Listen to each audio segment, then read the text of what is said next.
Hello beautiful people, it's your girl Jeannie and it's Jeannie Signatures. So today I'll be making a tutorial on a beautiful gown with peplum on the waistline, and the sleeve is going to be a gong sleeve. So if this is what you're interested in, it's a pencil gown and the upper part is going to be a princess that bustier. I already have several tons of tutorial on how to do that, but I still showed how I was going to do it here in the video. So if this is your first time of coming across my video, please kindly like, kindly share, and kindly give this video a thumbs up. This came out very beautiful and my clients loved it. So without wasting further time, let's get right into it. So I already folded my skirt part, that is the lower part, into two, and then I'm getting my waist to hip and then waist to knee, and then of course the full length of the skirt.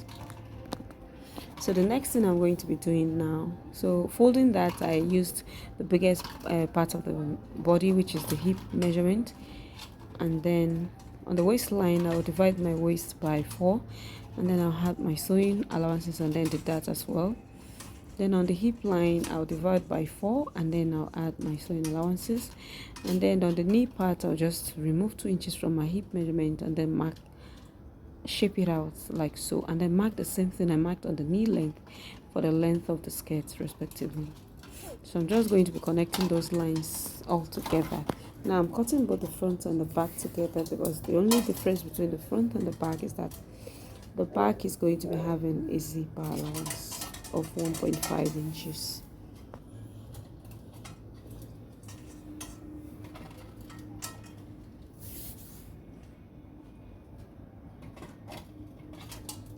So I just connected all that now, then I'll come to the zipper area. Now for the slit at the back, I want the slit to be like about 20 inches up from the length of the skirt, and that's what I marked there. And then I'll just come in by half an inch all the way down. I don't want the slits overlapping each other. I want it straight and clean at the back because I'll be using a lining to turn this over. So I just basically did that, and then I'll be cutting this out right about now.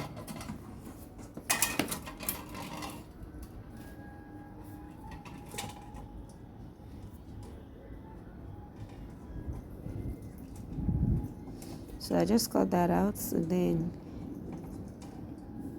I just want to get my darts. Just divide your bust span measurement into 2, and then you notch so that you know where you're going to be attaching your darts. And then for the slits at the back, I'll just come right there and then cut out like so, up to the point where I told you I want the slit to get to, and then you cut like so, leaving half an inch so that you use it to turn it all the way around.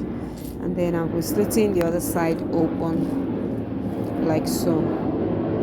Please kindly ignore that noise. It's a plane flying across my area, so that's why the noise is much. Please kindly ignore. So I'm through with the skirt part. Now I'll be cutting the half length. So I folded my fabric into 2 as well, and then I'll be cutting the front of the half length first. I've gotten my bust point or my bust line, and then my under bust. Those are the lines I'm running out at like so. So I want the half length to be like almost at the under bust area. That's what my client wanted, so that's why I did it like so.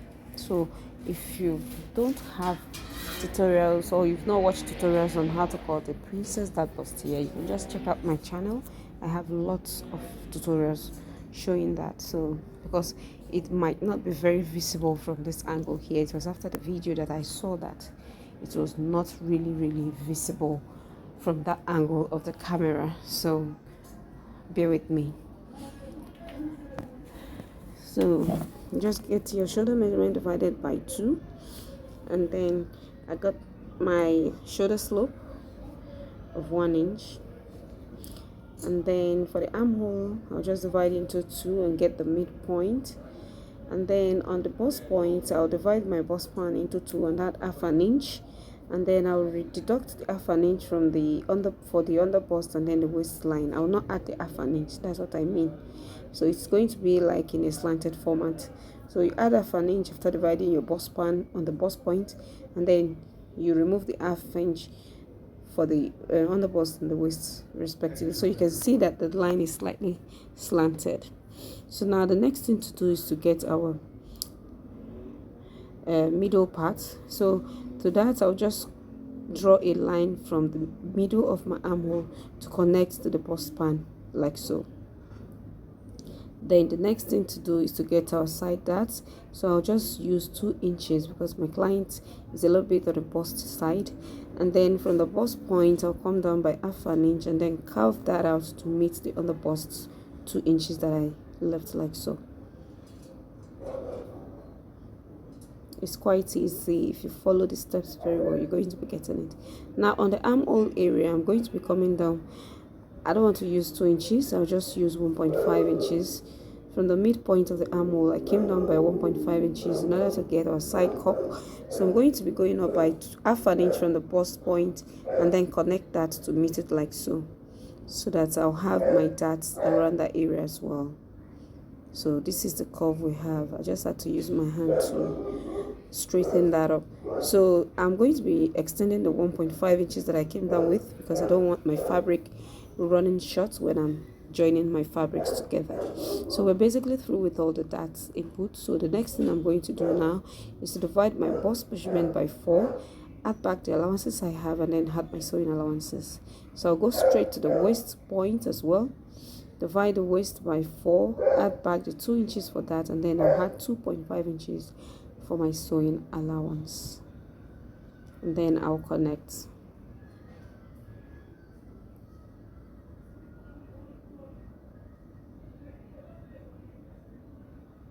So this is what we have. So now I'll just cover the armhole like so. So this is what we have. So like I said, this is not very visible. That is why it's looking like that. No, from the neck front depth, I came down by 6 inches. It's going to be a round neckline. So I'm just basically going to cut this out.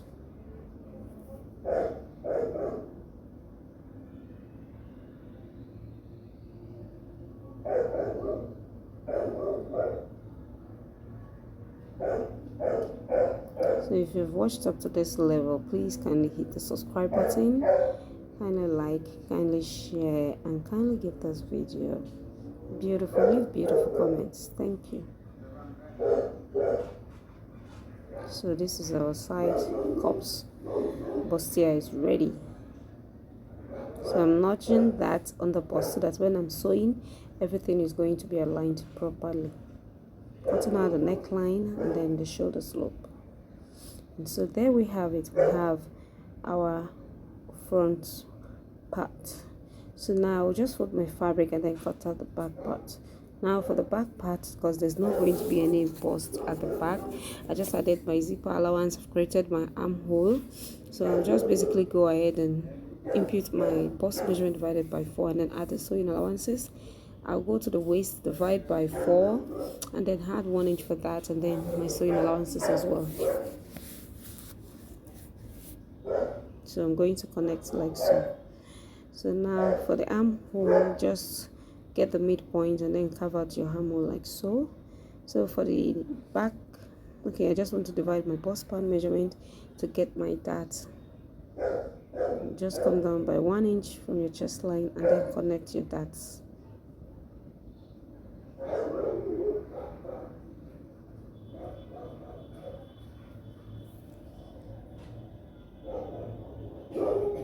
So I decided to make the neckline a V at the back. So I came down by 6 inches as well and then connected that. Please kindly ignore the dots. So now I'll just cut this out as well.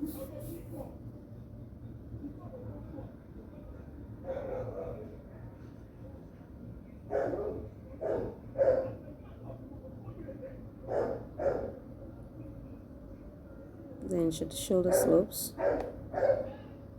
and then for the zipper, to reduce the bulginess of zipper, just make sure you slant out like half an inch from there like so, and then on the waist area you go up by half an inch and then you slant it like so as well. This makes it sit very well comfortably on your waist area. So not just that, and then we're good to go. So this is the back pieces, as you can see.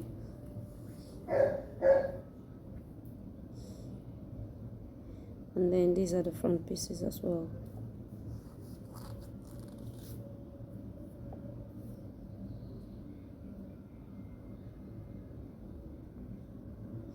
So now to all these, I'm going to be cutting out the lining, and then I'll be using a gum stay to give it stability, and then I'll be right back. So before proceeding to that, the next thing to do is to cut out our peplum.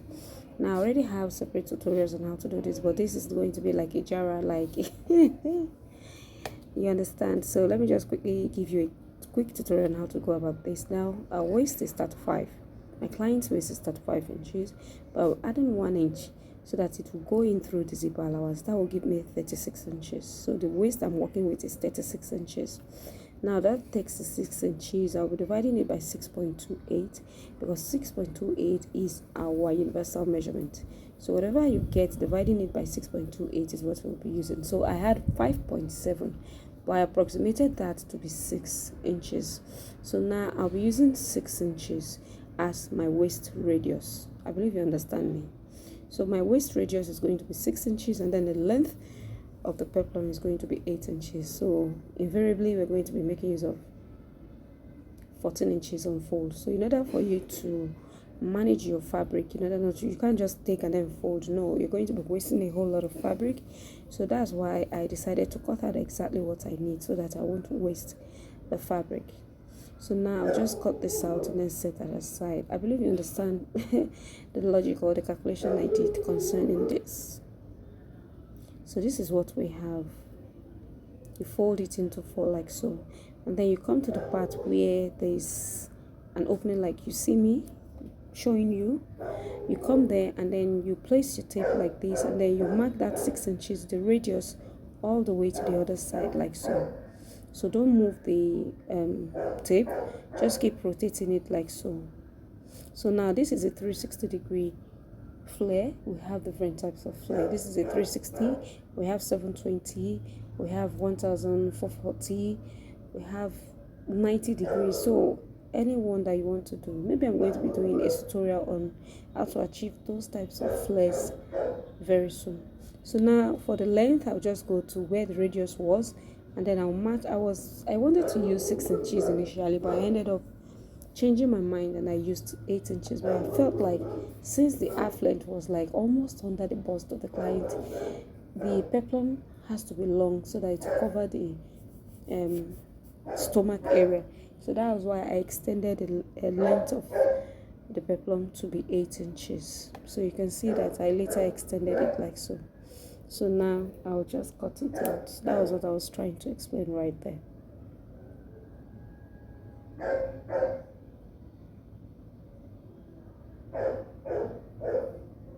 So I'll cut out the waist area. So this is what we have. We have our peplum ready. So I'm going to slit one side open because, of course, like I said, this is going to be going in on one side of the zipper and the other side of the zipper. So this is what we have, a 360-degree flare. So to this, I'll be ironing a gum stay of cutting out the lining, and then I'll be coupling everything. I've gone ahead to do this off camera, because if not, this video is going to be very lengthy. You understand? So I sewed the skirt part separately and I joined it. As you can see, I've used my lining to turn it all the way. I've closed it out, and this is what we have. I've opened it up from the zipper area to the half length as well. I use the fabric as a lining here so that it will give it strength. So you can see the bustier area that is busting. So I've gone ahead to do everything and I've closed it up. So I'm going to be attaching everything at the same time. Now for the peplum, you can see I ironed the gum stay and I used my lining to turn it all the way, just to give it a very neat look. So I'll be placing the peplum directly on the skirt like this, using pins to hold it in place. Just pin it down all the way, and then after doing this, you bring your half length and then you place it right sides facing each other, and then you're going to be using whatever inches you used as your sewing allowance. So that was how we achieved our beautiful clothes. Hope you enjoyed watching this tutorial. This is Genius Signatures and I'm signing out. Thank you and God bless. Bye.